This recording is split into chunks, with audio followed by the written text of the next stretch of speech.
व्रत पर उत्सव अंक में श्री रामनवमी व्रत की महिमा। भारतवर्ष संस्कृति प्रधान देश है, अतः इसके सभी धार्मिक सामाजिक कृत्यों जैसे व्रत, उपासना, पर्व, त्योहार आदि का कोई ना कोई सांस्कृतिक आधार अवश्य होता है। विशेषता व्रतों में तो सांस्कृतिक उन्नयन का एक ना एक शुभ संदेश निश्चय ही निहित रहता है। यूँ तो भारतीय ज्योतिष के अनुसार चांद्रमास के शुक्ल और कृष्ण पक्ष की जो 15 तिथियां हैं, उन्हें प्रत्येक तिथि व्रत की तिथि है, अर्थात प्रत्येक तिथि को व्रत रखने का नियम है। तथापि श्री रामनवमी व्रत का विधान अन्य व्रतों से कुछ विशिष्ट है। इसका सांस्कृतिक मूल्य तो है ही, वैज्ञानिक महत्व भी है। साथ ही यह भगवान श्री राम और राम भक्त श्री हनुमान दोनों से संबंध व्रत के रूप में लोक प्रसिद्ध हैं। अगस्त संहिता में लिखा है कि चैत्र मास के शुक्ल पक्ष की मध्याह्न से शुरू होने वाली दशमी युक्त नवमी व्रत के लिए शुभ है। यदि उस दिन पुनर्वसु नक्षत्र का योग हो जाए तब तो वह अतिशय पुण्यदायिनी होती है। नवमी को व्रत उपवास करके दशमी के दिन पारण करने की शास्त्राज्ञा है। अगस्त संहिता के अनुसार चैत्र मास के शुक्ल पक्ष की नवमी के दिन पुनर्वसु नक्षत्र कर्क लगन में जब सूर्य अन्यायन 5 ग्रहों की शुभ दृष्टि के साथ मेघ राशि पर विराजमान थे, तभी साक्षात भगवान श्री राम का माता कौशल्या के गर्भ से जन्म हुआ। इसलिए उस दिन जो कोई व्यक्ति दिन भर उपवास और रात भर जागरण का व्रत रख करके भगवान राम की पूजा करता है तथा अपनी आर्थिक स्थिति के अनुसार दान पुण्य करता है, वह अनेक जन्मों के पापों को भस्म करने में समर्थ होता है। शास्त्रों ने बताया है कि कोई भी व्रत हो उसके लिए श्रद्धा, भक्ति और नियम निष्ठा अवश्य होनी चाहिए। बिना इसके मन की अशुद्धता और अपवित्रता कदापि दूर नहीं हो सकती।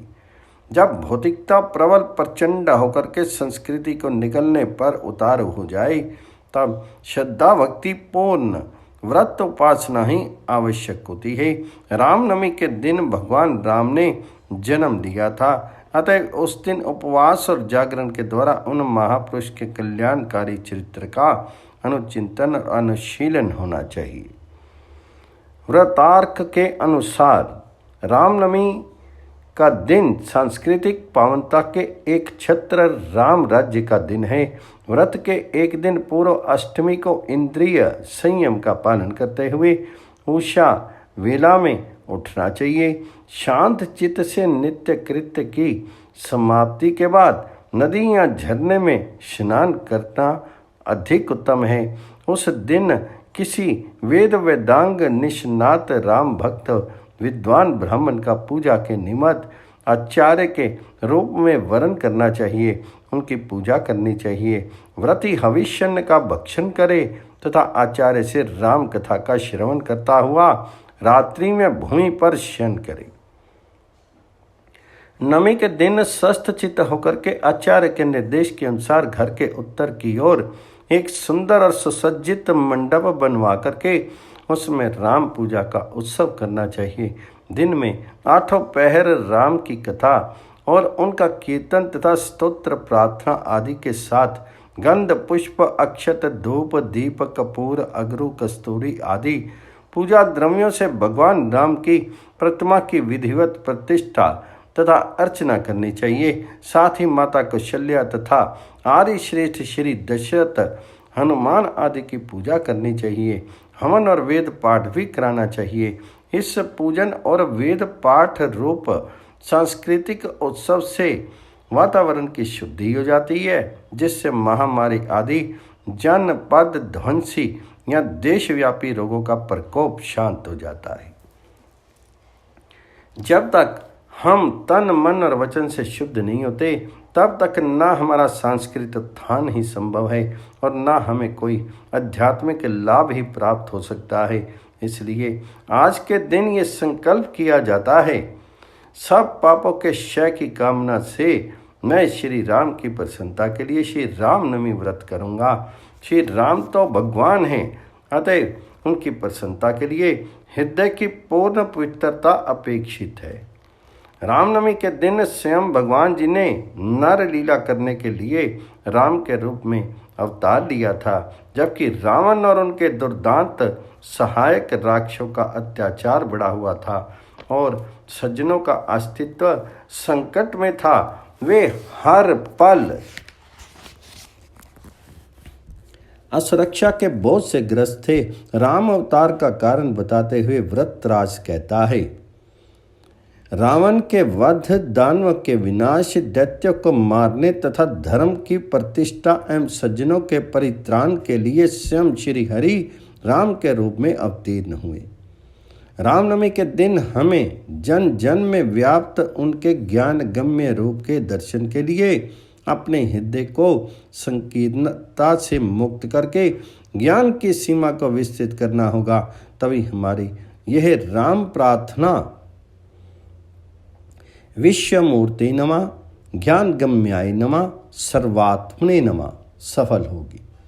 श्री राम विश्वमूर्ति हैं, ज्ञान गम्य हैं, सर्वात्मा हैं। उन्होंने भक्तों को साथ लेकर चलने में ही अपने जीवन की सार्थकता मानी है। उनका जीवन मंत्र था, भूमा वे सुखम नाल्पे सुखम अस्ति, अर्थात भक्तों के साथ चलने में ही सच्चा सुख है, अल्प में नहीं। श्री रामनवमी तो हमें यही सांस्कृतिक संदेश देती है, अपने को शुद्ध करो, ज्ञान की सीमा का विस्तार करो, आत्मा के साथ ही विश्व आत्मा को पहचानो तथा सद्भाव, समभाव और सहभाव से अपने जीवन को सफल और सार्थक बनाओ। राम भक्ति में लीन होकर के राम बन जाओ। श्री राम अर्पणस्तु, स्वयं आनंदित रह करके दूसरों को आनंदित करना ही राम का रामत्व है। श्री राम जन्म उत्सव एवं षष्ठी महोत्सव। श्रीमद् वाल्मीकि रामायण के अनुसार भगवान श्री राम का जन्म महोत्सव अयोध्या में बहुत ही उत्साह से मनाया गया। जन्म के समय गंधर्वों ने मधुर गीत गाए, अप्सराओं ने नृत्य किया, तीताओं की धुंधवियाँ बजने लगी तथा आकाश से फूलों की वर्षा होने लगी। अयोध्यापुरी में बहुत बड़ा उत्सव हुआ। मनुष्यों की भारी भीड़ एकत्र हुई। गलियां और सड़कें लोगों से खचाखच भरी थी। बहुत से नट और नर्तक वहां अपनी कलाएं दिखा रहे थे। जन्म उत्सव सभी उत्सवों में महत्वपूर्ण है, विशेष आनंदप्रद है। भगवान जी का जन्म तो श्रीमद् भगवत गीता के अनुसार जन्म कर्म चय में दिव्य है। इसलिए श्रीमद् भागवत में भगवान श्री कृष्ण के प्राकट्य की को पर ब्रह्म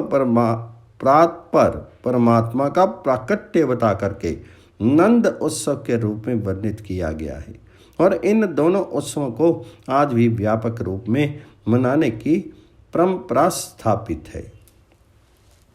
भारतीय संस्कृति में जन्म को उत्सव के रूप में लिया गया है। समग्र सृष्टि प्रकट होने के साथ ही उत्सव का उत्साह देती है।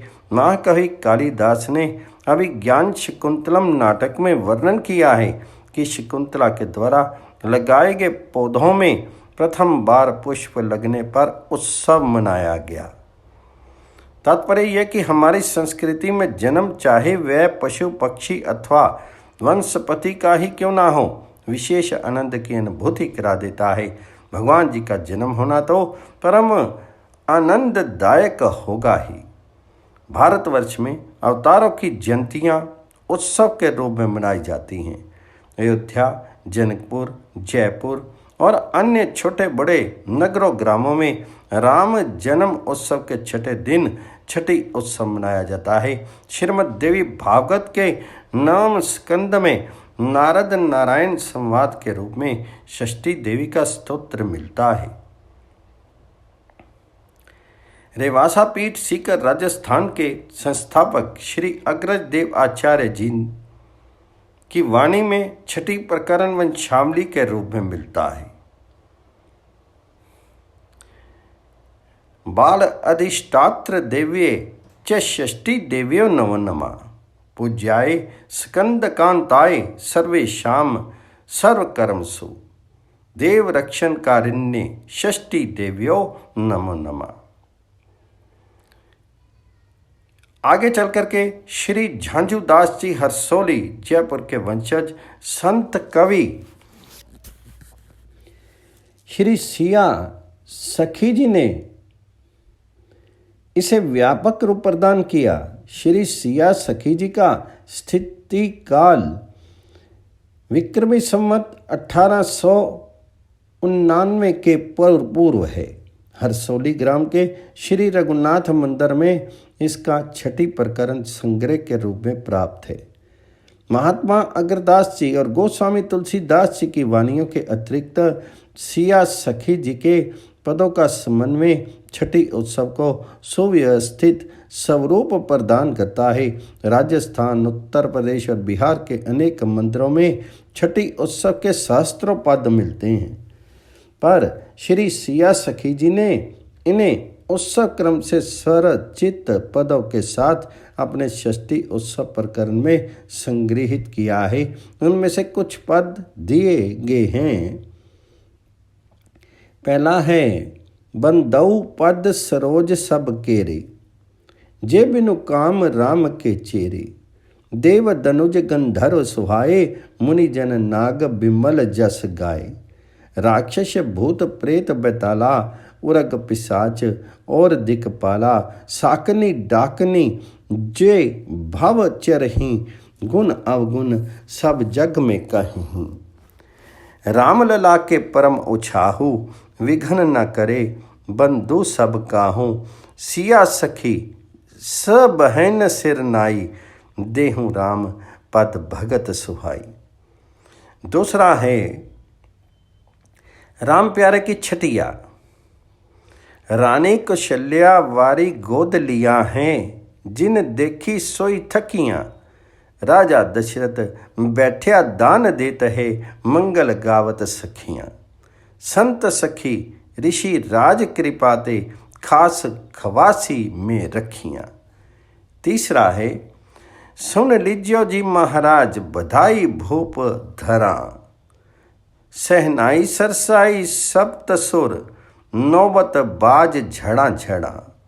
साज सिंगार चलोरी सजनी, कर बीच मंगल थाल धरा।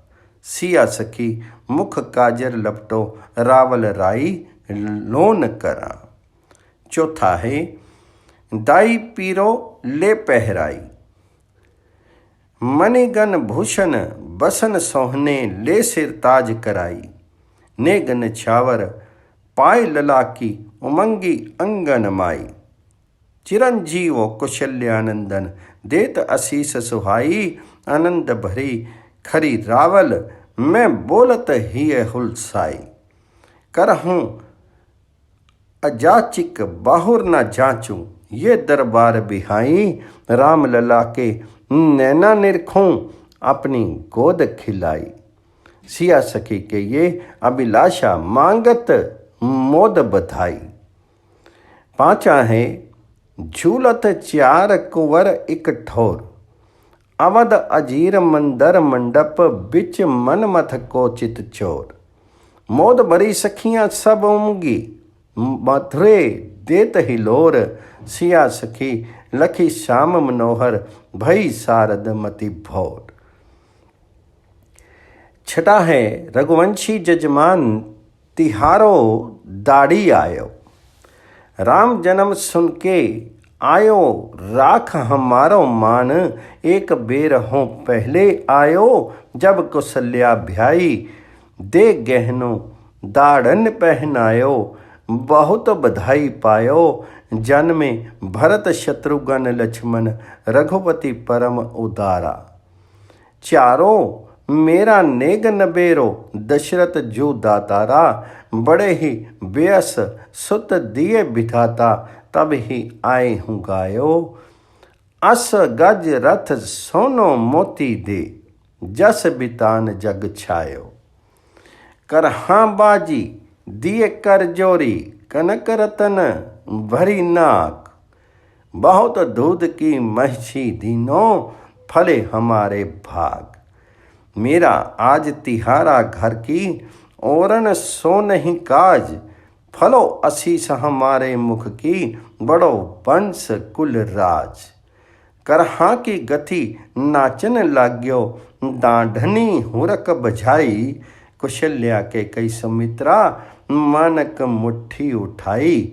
बारी बारी कर दान देत है, लेहे जिनको लाग।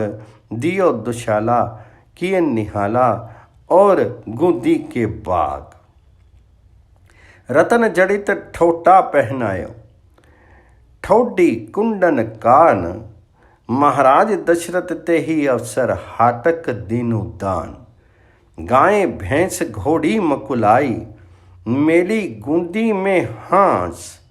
रतन दान और हेम जराऊ, दे खोली मन गांस। तब डांढी पर हुल्लत होए बोलियो, सुनो निरपति मोरी बात। पोरी बसावो रावरी जी, फूलियो अंगन ना मात। एक मनोरथ मेरे मन को द्वार पड़ियो, जस गाऊं। कुशल्या सुत नैया निरखूं, अपनी गोद खिलाऊं। जन्म बधाई दशरथ सुत की, सीखे सुने और गाओ। अर्थ धर्म और काम मोक्ष, हल भक्ति पदारथ पाओ। बहुत भांति ठाडी पहनियो, ज्यों मांगियो सोई दीनो। अग्रदास को दान अभे, पद बहुरी अयाचक कीनो।